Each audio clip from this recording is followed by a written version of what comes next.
Am I the jerk for refusing to let my daughter's grandparents take her for Christmas after they threatened to sue me for custody? Posted by you/apprehensive mix 2251. I, 30F, am the single mother of Clara, 2F. My pregnancy wasn't planned. I had a no-strings-attached relationship with her father, Jack, 30M, for 7 months when I unexpectedly became pregnant. He lived in another state but visited my city monthly for business reasons, and we hit it off after meeting in a bar. We discussed our options regarding the pregnancy, but I decided to keep the baby. Jack wanted to be part of her life, so we planned to raise the baby together, not as a couple, just as co-parents. Unfortunately, Jack passed away during my pregnancy. Jack's parents, Linda and James, knew I was pregnant when he passed. We had already done a prenatal paternity test at the time. We were all devastated by his passing, but, of course, his parents were destroyed by it. Clara is their first and only grandchild, and she became their beacon of light in a dark time, as they say. They have 2 other daughters, Ruth, 37F, and Lily, 27F, but neither has children. Ruth has been trying to conceive for a long time with her husband, while Lily is child-free and single. Jack's whole family lives in another state, except for Lily, who lives abroad. They have a family business, so their lives are rooted there, while I have my family and career in my current city, where I live with Clara. Since Clara was born, we have had an agreement, nothing legal, but we all agreed on visitations for her grandparents and aunts. They usually visit Clara twice a month. James and Linda visit the most, but Ruth also shows up sometimes. I really appreciate their presence in her life. From the beginning, a point of contention in our relationship has been traveling with Clara to their state. They have a large property that has been in their family for over 100 years, as well as a family business. In their small town, they are treated as almost royalty and want Clara to experience that. I understand that it's good for my daughter to know her heritage, but I have always put my foot down on the idea of them traveling with her without me. I have already visited their hometown 3 times with Clara since she was born, but apparently, this isn't enough. Our relationship wasn't perfect. I had some issues with Linda meddling way too much in my parenting, but we were civil until I started my current relationship. I've been dating Ted, 34M, for almost a year, and things are tense with James and Linda. Ted and I don't live together, and he has a daughter, Marie, 4F, who lives with him. Linda has expressed disapproval of his constant presence in my house, which is not true. Both of us work a lot, and between our kids and other priorities, we probably see each other 3 to 4 times a week, of Marie having playdates and sleepovers with Clara, and the list goes on. She will find a way to comment on anything, even Ted's car parked in front of my house. Things escalated 2 weeks ago when I emailed Linda, James, and Ruth an invite for Christmas Eve. Ted and I will be hosting a get-together with our families and close friends. I decided to invite Clara's grandparents so they could spend Christmas Eve with her, but I also let them know that if they preferred, they could take her for lunch on Christmas Day. The next day, Linda texted me that they already had plans to take Clara to their home for Christmas. I said that this was not happening. I didn't hear anything from her for about 2 days. Then Linda called me, stating that she had given me 2 days to cool off and be reasonable. I asked what she meant, and she said they have rights over Clara and had waited too long to take her home for Christmas. Now that she is older, she can travel without me. I said that this was never discussed and that I would not let them travel with my daughter without even talking to me about it first. Linda said this was the discussion before the travel. I laughed on the call and told her she was delusional. Things escalated quickly after that. I was accused of trying to replace Jack in Clara's life, and I also said some things that were a little cruel about Jack never even meeting Clara. After Linda hung up on me, James called and tried to reason with me. He let it slip that they had bought Clara's plane tickets 2 months ago without asking me first. I said there was no way I would let them walk all over me. James lost his temper and demanded that I apologize to Linda or we would go to court over this. I didn't back down and said they were the ones choosing to fight over this, not me. Well, after some time of silence from them, I was served with court papers. They are suing me for custody of Clara and claiming that I am unfit as a mother. I already have a lawyer whom I consulted before our fight over the phone. She told me yesterday that they have almost no chance of getting any custody. The most they could get is visitation, but still, I am worried about this becoming a legal battle. Edit. Some clarifications are needed. 1. How do Linda and James know details about my life? How do they know about Ted's car and Marie's playdates? They do live in another state, but they visit often. At least twice a month, they come to see Clara, and they come to my house to pick her up and drop her off after their outings. This is how Linda noticed Ted's car in front of my driveway. Since I live in a gated community, this type of parking is forbidden unless it's the homeowner's car. The first time she saw his car, Linda asked if I would call security to tow it, and I said no because it was Ted's car. They also used to FaceTime Clara 3 times a week. That's how they learned about some of her playdates and sleepovers with Marie. They called when Marie was still at the house with Clara and saw her. 2. They expected my toddler to travel alone on a plane? No, I think I didn't explain it well enough. James said they would travel to my city, take Clara with them on the plane to their state, and after a week, they would bring her back. She was never supposed to travel alone, that was their plan. 3. Do I believe they were going to kidnap my daughter? I don't know. I think it's possible. Some comments made me paranoid, to be honest. James said they bought her return ticket, but I don't think I should trust him without proof. Their word means nothing now.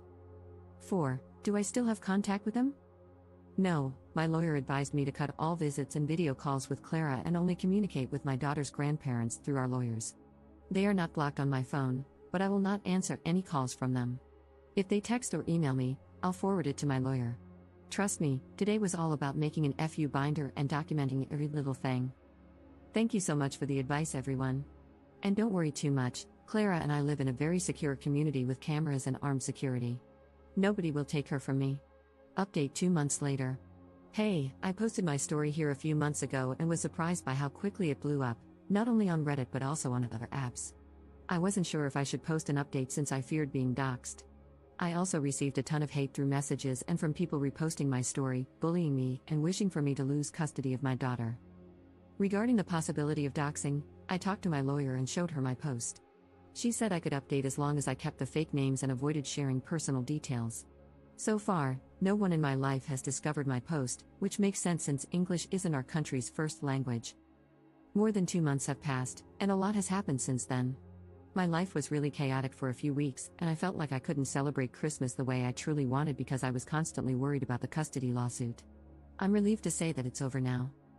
To those worried about Clara, I thank you for being so kind. Clara is healthy and happy.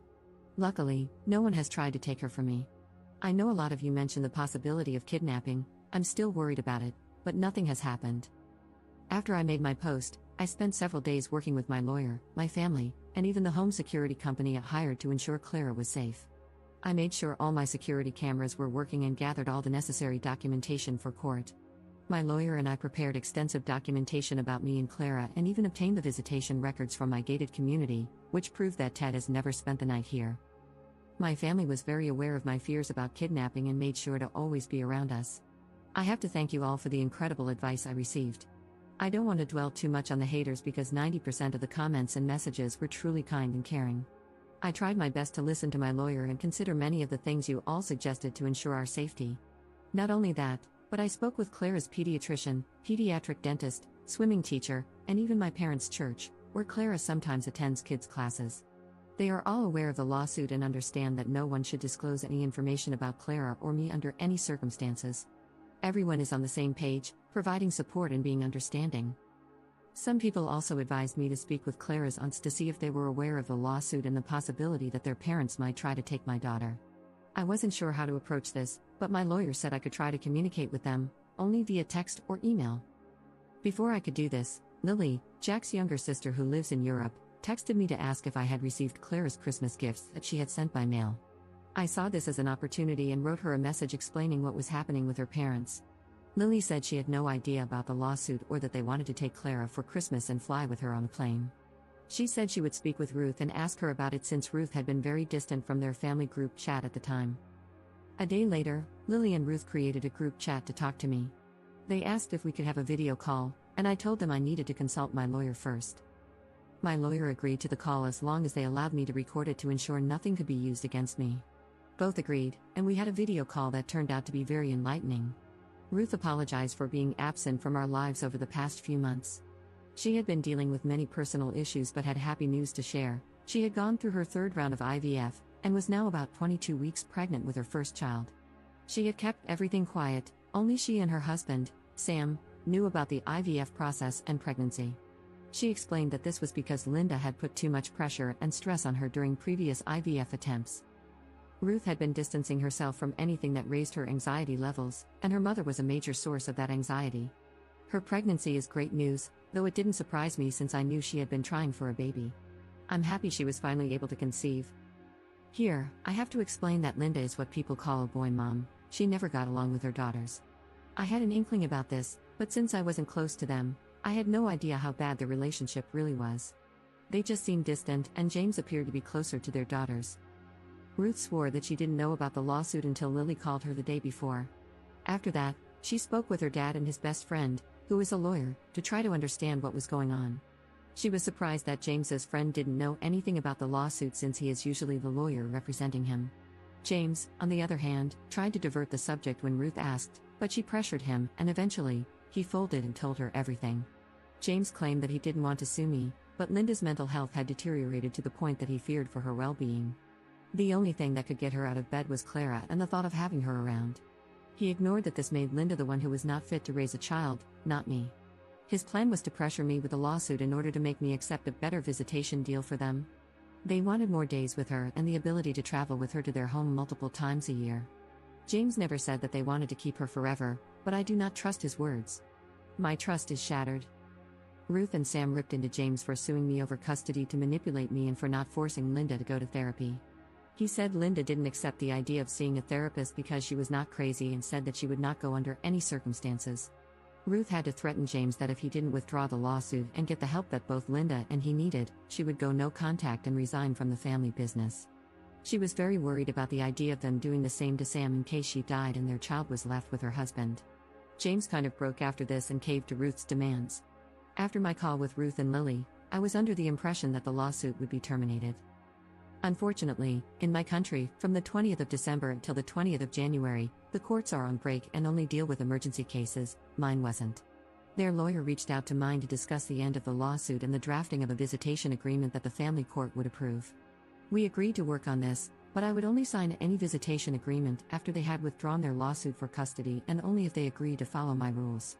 From what I know, after being pressured by her whole family, Linda eventually accepted therapy and is now seeing both a psychiatrist and a therapist.